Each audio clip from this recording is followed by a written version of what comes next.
Okay, so hello everyone. This was basically the attempt for our project. We tried making two different modules. One was a transmitter module, which can be seen here itself, and one was a receiver module. The basic idea of the project is a hand-controlled wheelchair, which can be seen here. We couldn't actually transmit the values and then receive them on the other module, but we can see that as I move, we can see the serial monitor for the code itself here. This one is the transmitter side, and that one is the receiver side.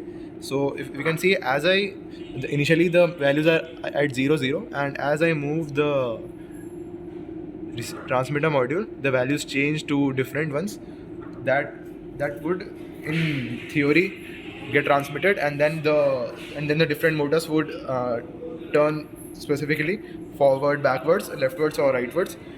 Okay, so that was basically it. And if I glance through the code, the receiver code was basically this.